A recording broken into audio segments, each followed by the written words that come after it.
The 2 seed Dallas Cowboys in their opening home playoff game were completely dominated by the 7 seed Green Bay Packers, outcoached, outplayed, and outschemed. The Packers scored over and over again, leaving elderly women in the stands terrorized as the Packers went on to beat the Cowboys 48-32.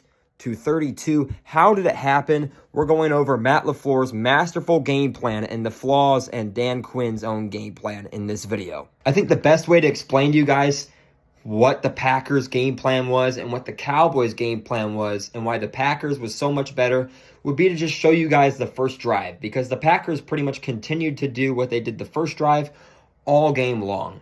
They had 2 personnel groupings all game long, 11 personnel and 12 personnel. They ran those to nauseum. 11 personnel is 1 running back and 1 tight end. The first number is how many running backs there are on the field, and the second number is how many tight ends there are on the field.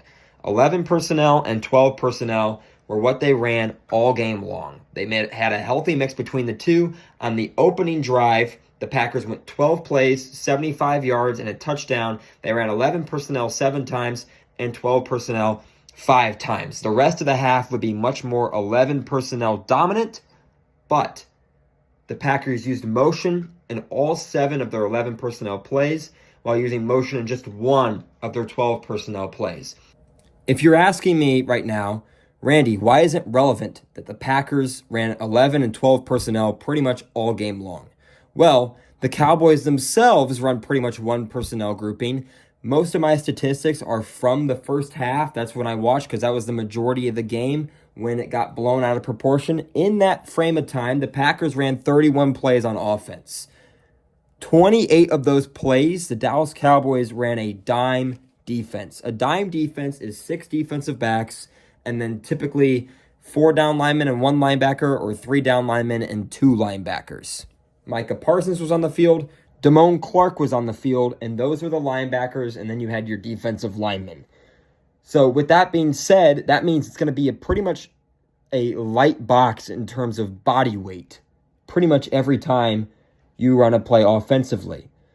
Dan Quinn likes to run a 1-high shell defense so that he can get a gap-sound defensive alignment, but a good way to hurt that is by using motion to move guys and create extra gaps. That can cause defensive players in the box to be put out of position and create gaps unaccounted for by the defense.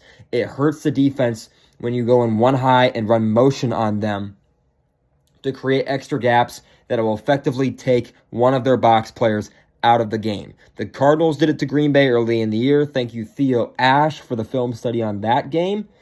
The 49ers did it to the Cowboys. The Packers just did it to the Cowboys in the playoffs. They used motion to take box players out of the play and create a positive gap advantage to the side they want to run the football with motion. Now, the passing game was a little bit different. They used motion still, but they would also come and attack you by throwing the ball in running formation. So here the Packers are in 12 personnel. They're going to run a play action fake, try and get this defense to bite. And right now it looks like the Cowboys are in somewhat of a cover 6. To this top of the screen, they're playing basically cover 4. They're going to let the flats be open.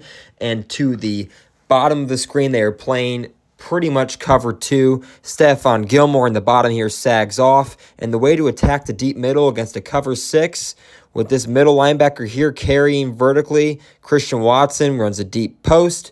So you're going to be able to hit the window behind the space where the linebacker vacated. And that's exactly what Jordan Love does. He waits, sits on his back foot, spins around, and delivers a dart into the open hole in the defense for a big. It's empty set. Cowboys are running zone again. They're going to have the slot run a deep post, carry the middle zone away from the middle. Jordan Love is going to roll out by time, pause, see the middle of the field open, buy himself enough time to spin, rotate through the throw, and deliver another dart to Romeo Doubs. This time the Cowboys are running a 0 blitz. Jordan Love sees it before the snap. You can't see it on the all-22, but he runs up to the line, changes the play, sends Jaden Reed in motion.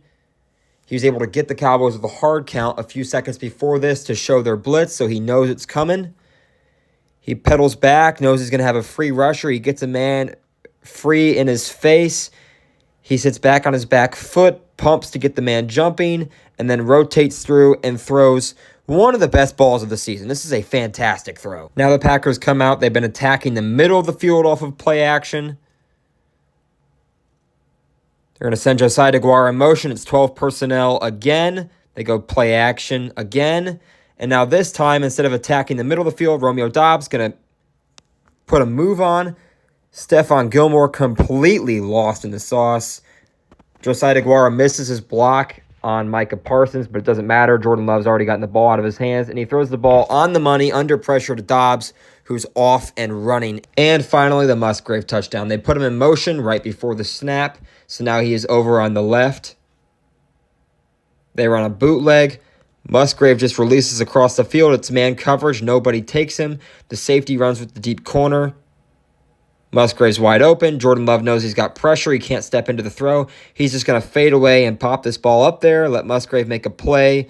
He catches the ball. He's got one man to beat, just the safety, and he does. This game was decided by an offensive masterpiece and clinic put together by Matt LaFleur, Jordan Love, and of course Aaron Jones, who was phenomenal in the game as well. Aaron Jones, you can tell, really opens up that Green Bay Packers offense and what they feel comfortable running in the run scheme. They've got a much tougher task ahead of them in San Francisco, but until then, Packer fans, enjoy what you've seen this year. There's a lot to like from Matt LaFleur and his play calling, how this entire offense has grown, the young receiving talent, the growth they've shown, the growth Jordan Love has shown from Week 11 on to now, where he's thrown 21 touchdowns to just one pick since Week 11. He's been amazing. If you're not a Packer fan and you're tired of the Packers having great quarterbacks, I'm truly sorry. Not really. I appreciate each and every one of you for watching this video. If you liked this breakdown, if you like the longer format, make sure to leave a like, comment if you have any suggestions on the video, and please subscribe to show your support to the channel. I appreciate each and every one of you for watching. I will see all of you in the next video.